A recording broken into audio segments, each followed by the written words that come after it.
The hall glowed with warm light, chandeliers humming softly as if they were breathing along with the guests. Flowers spilled over white arches, their sweetness thick in the air, and a string quartet drew a careful line between joy and restraint. Every detail had been rehearsed until it looked effortless. From the outside, it was perfect. She stood at the end of the aisle, veil resting lightly against her shoulders, hands folded with practiced grace. The music swelled, and when she took her first step forward, the room leaned in. Faces smiled back at her. Friends, family, strangers invited to witness a promise. No one noticed how slowly she walked, how each step felt measured, deliberate, as if she were counting them. The groom waited beneath the arch, posture relaxed, expression open and generous. He looked exactly as people expected him to look, confident, affectionate, certain. When their eyes met, he smiled wider, a signal meant to reassure. She returned it automatically. The gesture had become muscle memory long before this day. As she reached him, a murmur moved through the crowd. Someone dabbed their eyes. Someone else lifted a phone. The officiant cleared his throat. Words about love and commitment filled the space, polished and familiar. She listened carefully, not to the meaning, but to the rhythm, where to nod, when to breathe, how long to hold her gaze upward before lowering it again. Her thoughts drifted in quiet fragments. Remember to stand straight. Don't fidget. Don't let your hands shake. Beneath the lace, her fingers pressed into her palm until the sensation grounded her. Pain, at least, was honest. When it was time to speak, her voice emerged steady, almost serene. The vows sounded beautiful, even to her. Each sentence landed gently, as if it belonged to someone else. The groom answered with warmth and ease, his tone confident, his words generous. Applause followed before she had fully finished exhaling. Rings were exchanged. Gold caught the light. Cameras clicked. The band slipped onto her finger, cool and unyielding, and she felt its weight settle with a certainty that surprised her. This, she thought, is how things become permanent, quietly while everyone is watching. The kiss arrived on cue. It was brief, appropriate, met with cheers that rose and echoed against the walls. She smiled again, wider this time, lifting her chin so the veil framed her face just right. From a distance, she looked radiant. From close enough, there was something careful in her eyes. As they turned to walk back down the aisle together, she glanced once toward the doors at the back of the hall. The moment was so small it barely existed. Music swelled, guests stood, and the ceremony ended exactly as planned. In that brief walk, surrounded by applause, she felt oddly alone, as if the sound could not quite reach her. The groom's hand tightened around hers, a subtle reminder of where she was meant to be, and she adjusted her pace to match his. The aisle seemed longer on the way back, stretching under her feet. She focused on the practiced curve of her mouth, holding it in place, knowing that a smile could be a shield if worn correctly, long enough, without breaking. No one questioned it. No one thought to look closer. The applause faded into music as they crossed the threshold into the reception hall, still hand in hand, still performing the ending everyone expected. Her smile remained fixed, a careful curve that required constant attention, like balancing glass on her tongue. She felt it beginning to ache long before anyone noticed. People lined up to congratulate them, offering hugs that smelled of perfume and promises. Each embrace was brief, congratulatory, harmless. She thanked them all, meeting eyes just long enough to seem present. Inside, she catalogued each interaction like a task. Smile, nod, breathe, repeat. The room felt too warm, the air heavy with celebration. The groom leaned close, his lips brushing her ear as he whispered, "You're doing great." The words sounded kind, almost tender, but his fingers pressed firmly against her lower back, guiding her forward. She nodded without looking at him, understanding the message beneath the reassurance. Keep going. Don't slow down. At their table, glasses clinked and laughter spilled easily. He spoke for both of them, charming and generous, telling stories that drew admiration. She laughed when she was meant to, soft and agreeable. Whenever her attention drifted, he glanced at her, a brief reminder disguised as affection. She returned the look instantly, obedient in her timing. Her eyes scanned the room in small, careful movements. She watched people dance, watched servers move between tables, watched exits without appearing to look at them. The doors at the back of the hall seemed farther away now, half hidden by decorations and bodies. She told herself not to stare. Staring would invite questions. Someone asked how she was feeling. Happy, she said, because it was the correct answer. The word tasted rehearsed. Another guest commented on how calm she seemed. She smiled wider, aware of how much effort it took to keep her voice steady, her posture relaxed. Calm, she had learned, was the easiest illusion to maintain. As the first dance approached, the music softened and lights dimmed slightly. He stood, offering his hand again, and she accepted it without hesitation. On the floor, they moved in practiced closeness, her cheek near his shoulder, her steps matched carefully to his lead. From the outside, they looked intimate. From within, she counted each measure until it would be over. "You okay?" he murmured, low enough that only she could hear. She nodded, though her throat felt tight. His hand shifted, tightening just a little, and she felt the familiar flicker of warning beneath the gesture. The dance ended to applause, and he kissed her temple gently, a public reward. When they returned to the table, she excused herself, citing nerves, heat, the need for air. He hesitated for a fraction of a second, then smiled and let her go, his eyes following her longer than necessary. She walked away steadily, not rushing, not drawing attention.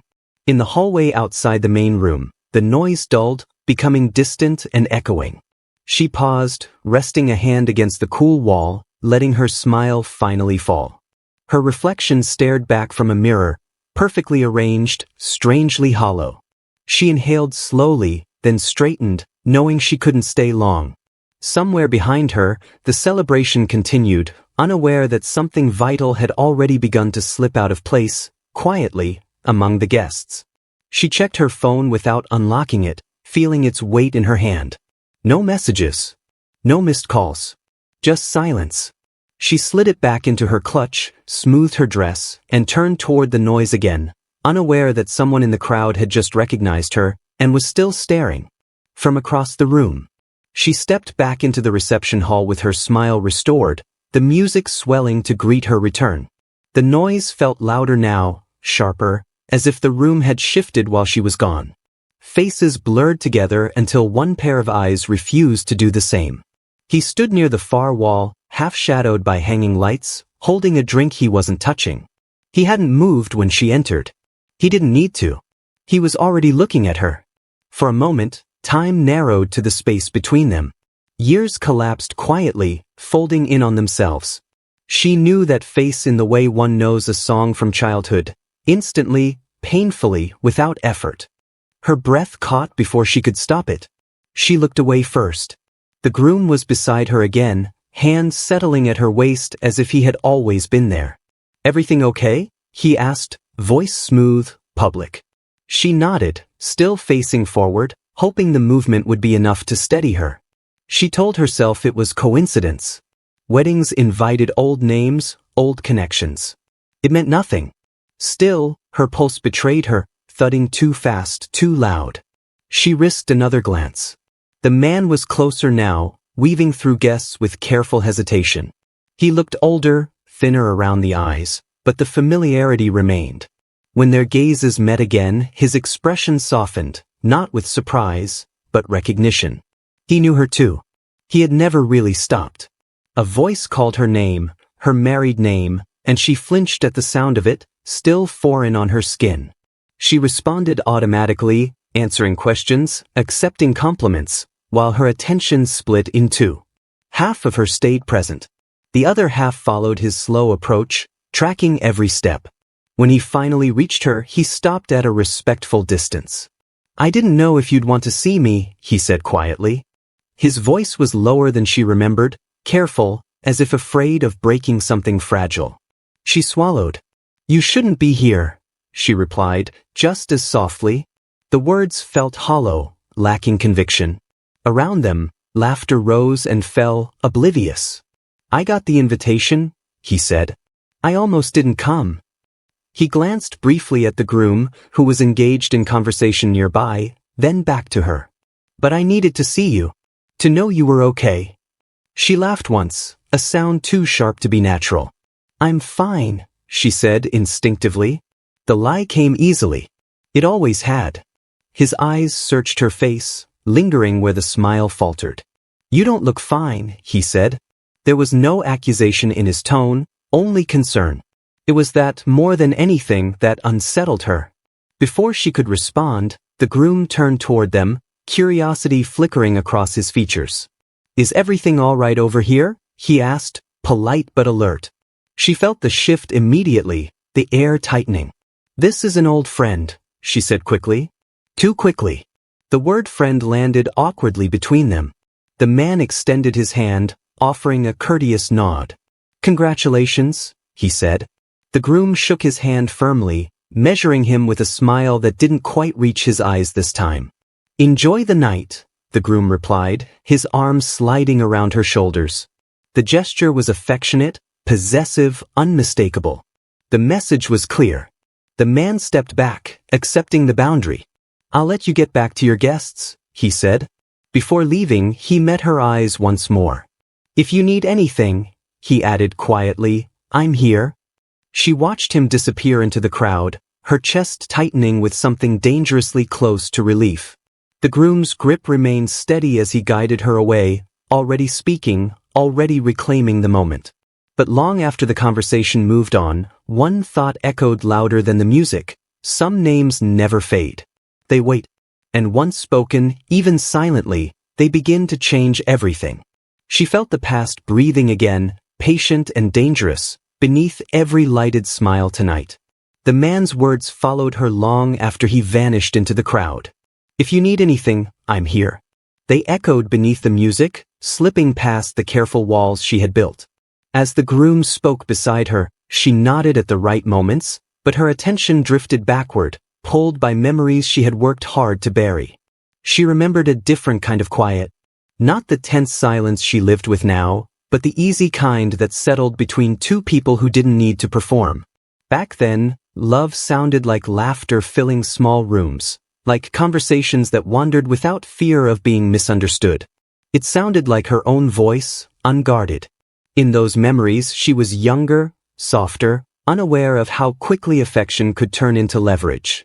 She saw herself sitting on the edge of a bed, bare feet pressed to the floor, listening as he spoke about dreams that felt possible simply because they were shared. His voice had never demanded anything from her. It invited. They argued sometimes, but even conflict felt safe. Disagreements ended in explanations, not consequences. When she cried, it wasn't something to be corrected or controlled. It was something he stayed for. She had learned what comfort felt like before she learned how easily it could be taken away. A laugh from the reception snapped her back. The groom was holding court again, drawing admiration with practiced ease. She smiled on cue, though her chest felt tight. The contrast was impossible to ignore. Here, words were measured, affection conditional. Every interaction carried weight, expectation, consequence. Her phone buzzed softly inside her clutch. The sensation jolted her, sharp and electric. She didn't check it. She didn't need to. She already knew who it wasn't. Still, her pulse quickened, and for a fleeting moment, she imagined a different ending. One where she listened to the part of herself she had silenced. She remembered the first time love had begun to change. How concern slowly rewrote itself as criticism. How protection became permission.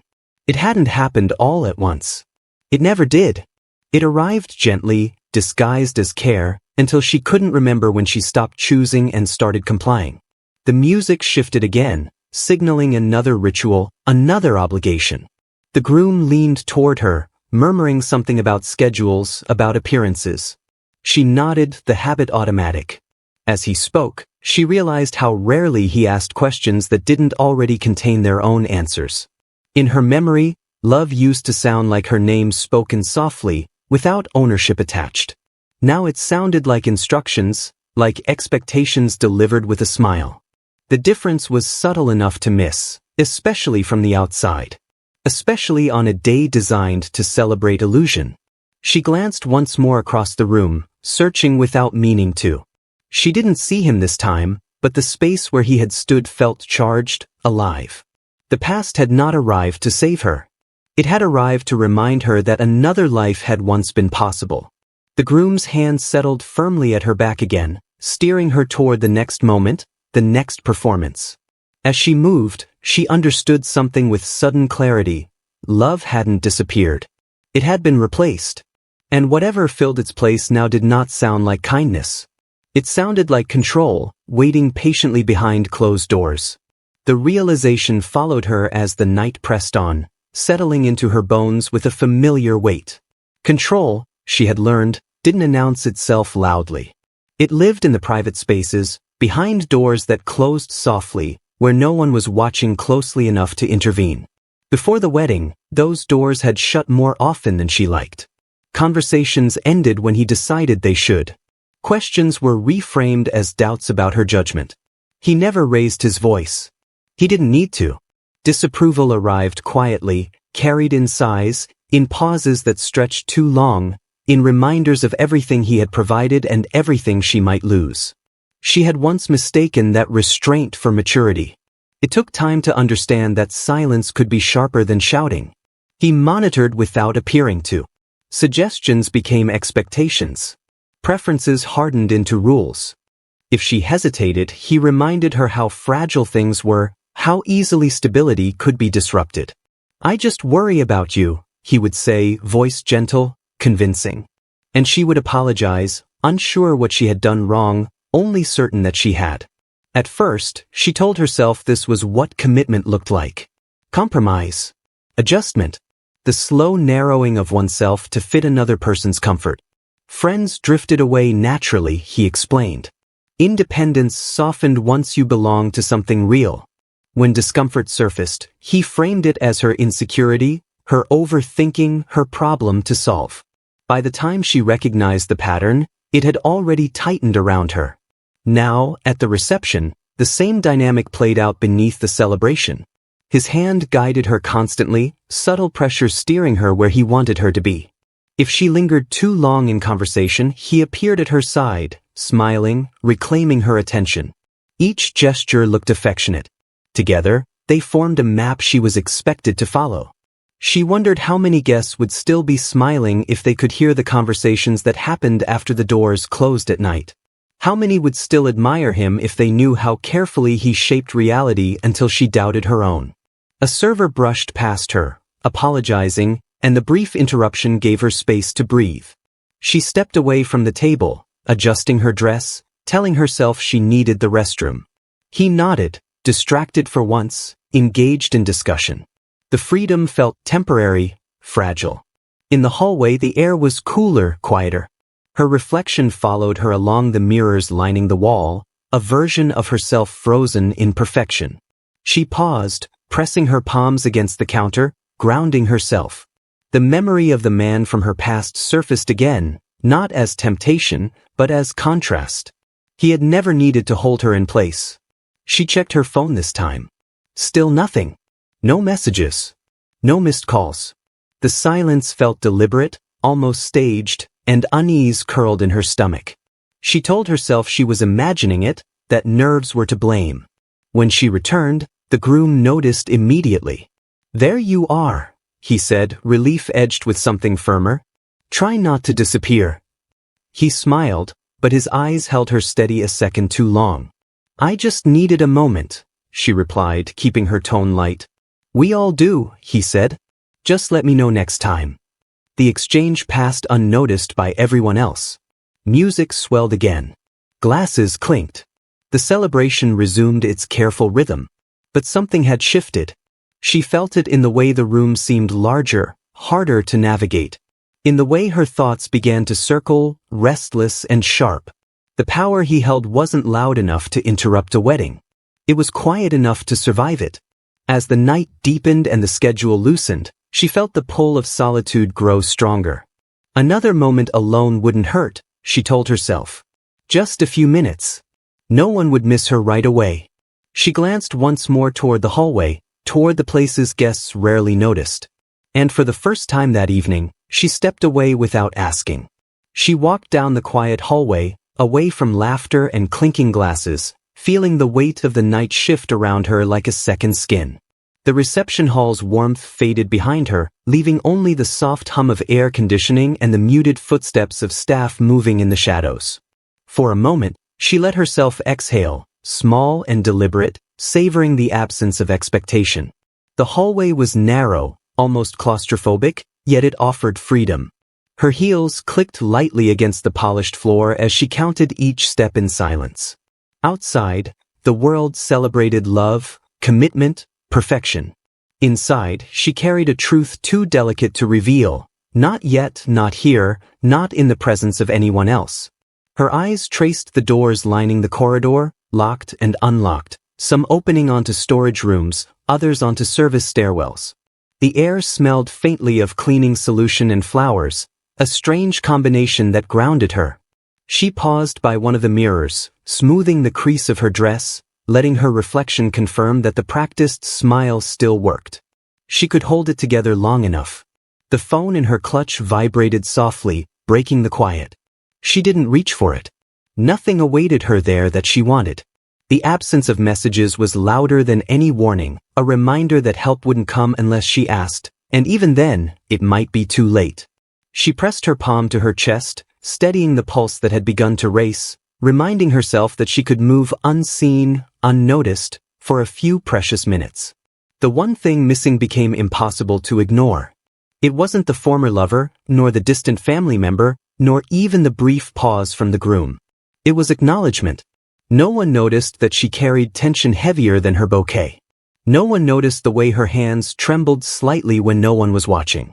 No one noticed her pulling away from a celebration that was supposed to be about her. And that omission, the absence of concern, burned brighter than any applause or toast. She glanced toward the hall leading back to the main room. Music floated faintly through the walls, a reminder that the world outside still spun, oblivious. The moment she had stolen for herself felt borrowed, fragile.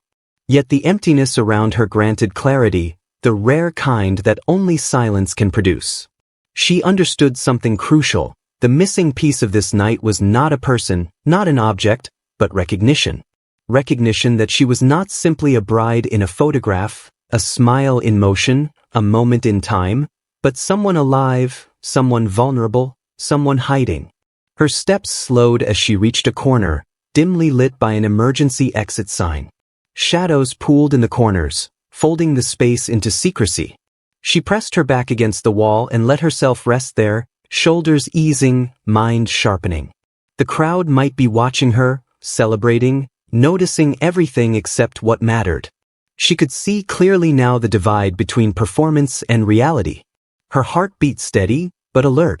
She knew the path she needed to take, the escape from expectations, from constant guidance, from a life curated by another's control. And yet, the thought of moving forward carried risk. She considered turning back, returning to applause, to the hand-holding and smiles that no one questioned. But instinct, ancient and raw, urged her forward. A soft laugh from the hall reminded her that time had not paused, that the world continued without interruption. She straightened, brushing a strand of hair from her face, preparing to navigate back toward the guest area, or perhaps toward something else entirely. She allowed herself one last glance down the empty hallway, noting the doors that had gone unnoticed by everyone else, the spaces ignored, the small moments lost in the performance of joy. And then she stepped into the shadows again, feeling both exposed and invisible, knowing that in a room full of eyes, no one had truly seen her. The one thing missing remained unspoken, but she intended to follow it, quietly, before it disappeared completely. The music swelled and dipped as she re-entered the main hall, her steps measured, her face carefully arranged. She had spent a few minutes alone, enough to breathe, enough to remember that she still controlled how she appeared. Yet the room felt subtly altered, as if someone had shifted its axis while she was gone. Her absence had not gone unnoticed, though no one yet voiced concern aloud.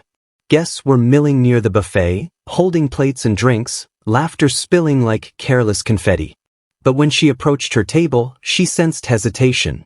A cousin's glance lingered longer than it should have, A friend paused mid-sentence, scanning her face with the slightest furrow in the brow. Subconsciously, she straightened, forcing the practiced smile back into place. The groom intercepted her with his usual ease, voice low but steady. "Where did you wander off to?" he asked, amusement tinged with a shade of impatience. She offered a casual shrug, rehearsed. "Just needed a moment," she said.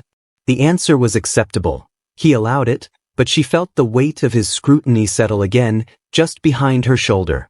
Around the room, subtle shifts began to ripple. A waiter glanced at the hallway she had just left, curiosity flickering behind polite composure. Another guest whispered to their companion, just loud enough for someone to catch fragments of doubt. The celebration, she realized, was bending under the weight of suspicion, small, careful, almost imperceptible, but growing. She returned to her chair, trying to anchor herself in routine. The groom talked animatedly with a table of relatives, gesturing and laughing, drawing attention, reclaiming control. She laughed at the right moments, sipped water, kept her hands neatly folded on her lap. Still, the murmurs persisted. Someone had noticed. Someone had questioned. She could feel it like an invisible brush of wind across her skin. Her phone vibrated again. She resisted the urge to check it, aware that the absence of messages told her as much as any presence could. Silence itself had become a warning. And then she saw him, the man from the past, leaning slightly against a doorway, just at the edge of the lights. His gaze was calm, controlled, but sharp, focused entirely on her. The distance between them didn't matter, the recognition alone carried weight. The groom's hand found hers under the table, fingers pressing briefly. A subtle signal: stay, behave, smile. She obeyed, nodding, acknowledging his direction without needing words. She understood, intimately, that any deviation would ripple outward. In a room full of witnesses, deviation was dangerous. Whispers grew. A server paused, exchanging a glance with a colleague. Something unspoken hovered in the air, an unbalanced note in the otherwise orchestrated melody of the reception. Eyes flicked toward her, then away, curiosity folded into discretion. Yet every glance chipped at the illusion. Her pulse quickened, but she maintained calm externally. Every motion became deliberate: sip, nod, fold hands, tilt head. The groom's voice carried across the table, engaging everyone around them, yet she felt the tension stretch between them like a taut string. She counted silently, breath steady, thinking of the hallway moments she had stolen. Those few minutes were safety, clarity, freedom. When someone finally approached her, a concerned aunt, asking if she was feeling unwell, the question landed like a stone in water. She smiled carefully, assured them she was fine, and returned to the table. Every word was measured, every smile a mask. But inside, the awareness lingered. The absence of vigilance, the unnoticed tension, had begun to be noticed after all. Suspicion had crept in quietly, carefully, and even if the crowd kept dancing, toasting, celebrating, the first cracks had appeared. The music shifted again, slower now, a cue for the next part of the evening. The groom rose to lead another ritual, and she followed seamlessly, outwardly flawless. Yet in the corner of her vision, the man from the past remained, observing. His presence was subtle, a reminder that the night was no longer entirely within anyone's control. And as the room continued to spin in lights, laughter, and music, she felt the delicate tension between concealment and exposure tighten. Every guest, every smile, every cheer now carried the faint, unmistakable sense that something vital had been missed or misread, until it could no longer be ignored. The night's perfection was cracking, quietly, inexorably, and she knew the revelation was coming, just beyond the next moment.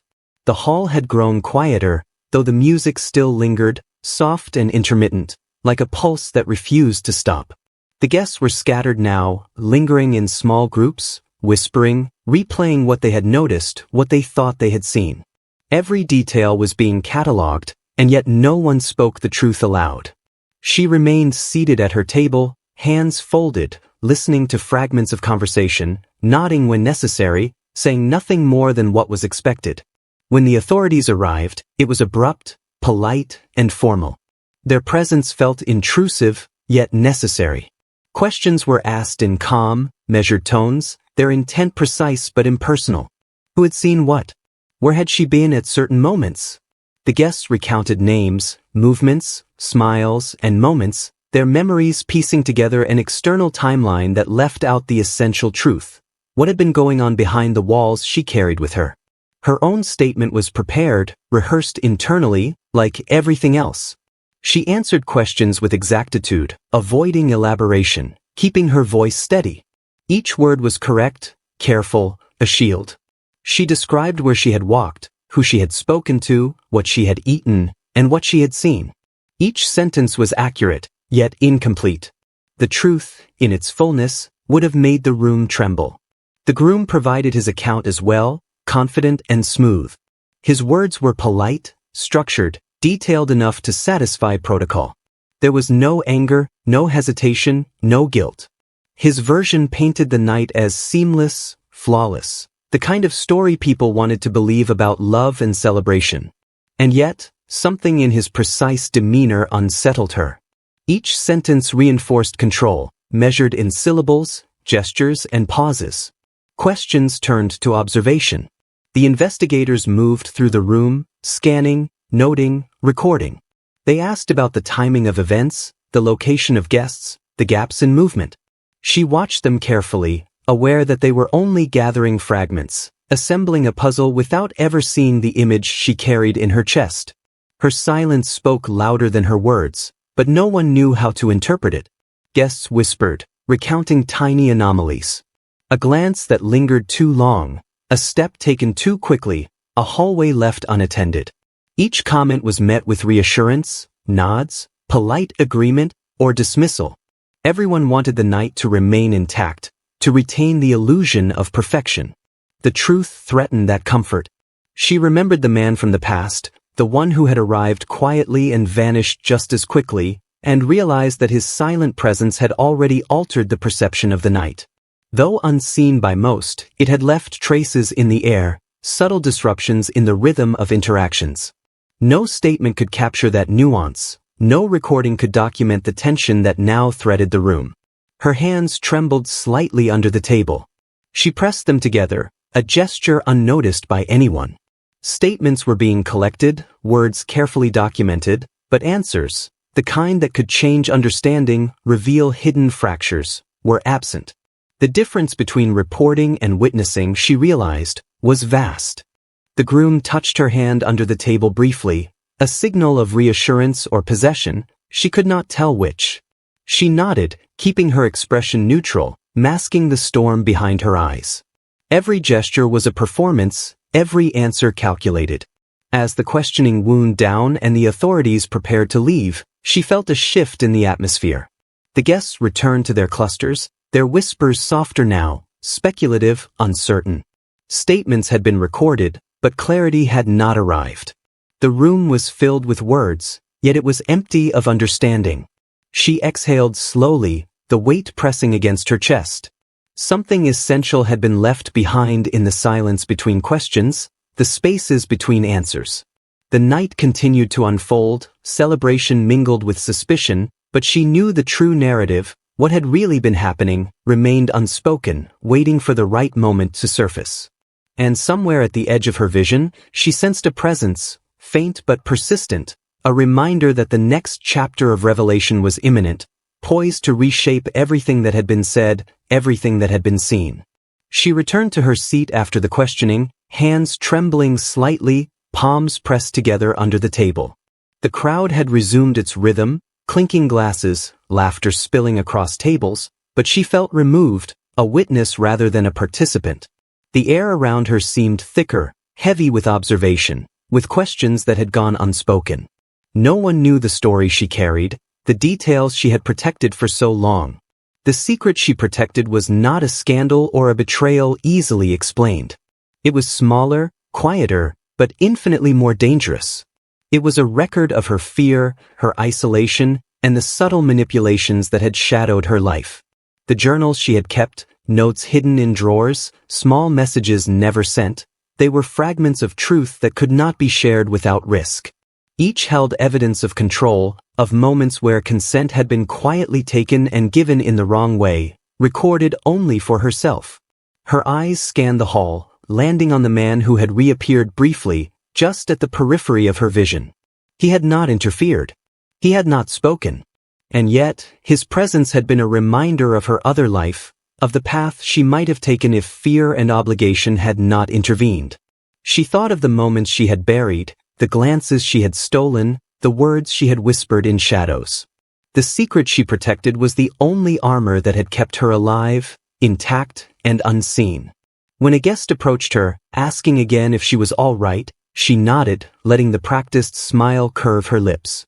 She answered softly, politely, masking the turbulence beneath. "I'm fine. Thank you." The words were technically true. She was alive, unharmed, managing, but they concealed layers of truth that no one could read. She had learned early that appearances were powerful, that a smile could disarm suspicion and shield the fragile core inside. Her hand brushed against her clutch, where the phone remained silent, a cold reminder of isolation. No messages had come, no interruptions, no unexpected support. She realized then that the protection she had relied on for years, the careful management of appearances, the hidden records, the subtle avoidance of questions, was still necessary. She had survived by controlling the narrative, and now, surrounded by celebration and scrutiny alike, that control was fragile. The groom approached, his hand finding hers under the table, firm, possessive. He whispered something light, casual, as if his touch could mask the tension, as if proximity could rewrite history. She nodded, forcing her attention back to him, to the performance she needed to maintain. But her mind lingered on the journal she had left in her room, on the lines she had written weeks earlier, the confessions no one could hear, the evidence of her own endurance, of fear and hope intertwined. It occurred to her that even in the room full of people, surrounded by eyes and ears, she had never been seen. The secret she protected had followed her into the hall, into the vows, into the celebrations. It had not been breached, and that gave her a small, almost imperceptible sense of power. She was invisible in plain sight, her truth intact, waiting for the right moment, or for the right person, to recognize it. As she adjusted the fold of her dress and turned to speak, she caught a glimpse of him again, the man from her past. His gaze lingered, acknowledging without intrusion. She realized that he understood what no one else could, that the secret she protected was not a matter of shame, but survival. It had been the difference between being lost and remaining herself. The night wore on, music and conversation continuing around her. Glasses were refilled, laughter continued, but she moved through it with deliberate calm. Each interaction, each smile, each nod was calculated. She protected the secret not only from the world, but from herself, carefully storing it where it could not be touched. In that controlled silence, she felt a strange clarity. The past, the hidden truths, and the unspoken fears converged, forming a map she alone could read. And as she looked toward the doors at the back of the hall, toward the shadows where observation turned into action, she realized that the secret she protected had already begun to shape what would come next. A revelation waited, quiet and patient, ready to unfold. The aftermath settled slowly, like dust disturbed by a passing breeze. The wedding was over, the guests had gone, yet the weight of what had transpired remained, pressing against every surface of the room. She walked among the remnants, folded napkins, half-empty glasses, chairs pushed askew, and felt the echo of events that had left no mark on the walls but had carved deep lines into her own life. Authorities had reviewed the statements, examined the evidence, and collected testimonies. Every word had been weighed, every detail cross-checked. Yet justice was never simple. It had a price, she knew, because truth was rarely neat. Someone had to speak it aloud, someone had to challenge appearances, and someone had to pay attention to what everyone else had ignored. The groom's narrative had been persuasive, practiced. He had spoken with charm and precision, each answer building a facade that seemed flawless.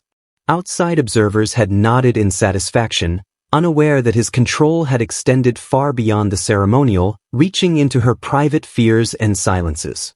She understood then how easily the world could mistake obedience for consent, performance for compliance. She handed over the journals she had protected for months, the hidden records of manipulation, of subtle coercion, of silent suffering. Each page felt heavy in her hands, as if the ink carried not just words, but fragments of her life. The authorities read carefully, their expressions neutral, professional. They understood the weight, even if it could not be fully spoken aloud. A close family member, once skeptical, now spoke up in her defense, recounting instances no one had noticed. Their voice trembled with emotion, a mixture of guilt and relief. It was a reminder that justice was not always immediate. It required recognition, support, and the courage to confront inconvenient truths. She watched as the process unfolded, realizing that while the law could intervene, it could not repair every fracture, cannot erase every moment of fear, cannot restore the innocence lost. Justice had been sought, but it demanded patience, endurance, and a willingness to endure scrutiny oneself. Every revelation came with cost. Every testimony exposed not only the guilty but also the vulnerable. The groom had been questioned, his calm demeanor unwavering, yet subtle slips betrayed cracks in the narrative he had so carefully constructed. Observers noted inconsistencies, small but significant. Justice, she understood, was rarely about immediate vindication. It was about persistence, about the slow accumulation of truth until the facade could no longer hold. Even as the investigation concluded and the hall emptied, she felt the lingering burden of what had been revealed. No ceremony could undo what had occurred, no applause could erase the hours of quiet fear she had endured. Yet there was a strange relief in knowing that acknowledgement had arrived, even if incomplete, even if imperfect. Her hands rested on the edge of a table, tracing the worn surface, the faint impressions of glasses and hands left behind. She considered the price of honesty, sleepless nights, confrontation, scrutiny, and the constant awareness that appearances were fragile. And still, she would pay it again, if it meant that truth might survive where silence had once prevailed. The air was heavy with quiet now, a calm after the storm of proceedings and statements. She could finally breathe, but the realization remained clear. Justice arrived slowly, and it demanded vigilance. It required the courage to step into the spaces others overlooked, to speak when silence was easier. As she stepped toward the door, the empty hall behind her seemed smaller, diminished. Yet in that emptiness, she recognized the fragile victory that had been earned, the acknowledgement that someone had noticed what others had ignored. And somewhere beyond the threshold, beyond the lights and shadows, the next chapter awaited, the quiet reckoning of lives changed, of truths finally exposed, and of the enduring consequences of protection, survival, and revelation. The hall was empty now, stripped of laughter, music, and the applause that had once filled every corner. Chairs were stacked along the walls, glasses swept from the tables, and the soft hum of air conditioning replaced the vibrancy of celebration. The remnants of the night lay scattered, napkins, confetti, a single discarded boutonniere, and in that stillness, the truth felt heavier than it had amid the crowd. She stood near the center of the room, the echo of her footsteps stretching across polished floors. For the first time in hours, she allowed herself to pause, to feel the weight of everything that had happened. The groom was gone, having left with the last of the lingering guests, leaving only the trace of his presence. A chair slightly out of place, a jacket draped over a rail. The control he had exerted so subtly during the night had vanished with him, but its memory lingered in the corners, in her own muscles, in the careful rhythm of her breathing. Her hands rested lightly on the edge of a table, brushing against glasses that reflected the soft glow of remaining lights. She traced the circular patterns left behind by rings and mugs, as if mapping the passage of the evening. Each mark told a story that no one else had noticed, the corners of smiles too tight, the pressure of hands too firm, the moments of absence hidden beneath the performance of joy. For a long time, she simply breathed, letting the quiet settle around her. The secret she had protected for so long felt simultaneously heavier and lighter now. Laying it bare in journals, statements, and whispered confessions had not undone the fear, but it had shifted it into something she could carry herself, without the constant weight of pretense. The truth was present, tangible, and for the first time, witnessed, even if only by herself. She moved slowly toward the doors, the sound of her heels clicking softly across the floor. Each step was deliberate, a reclamation of agency she had not felt in years.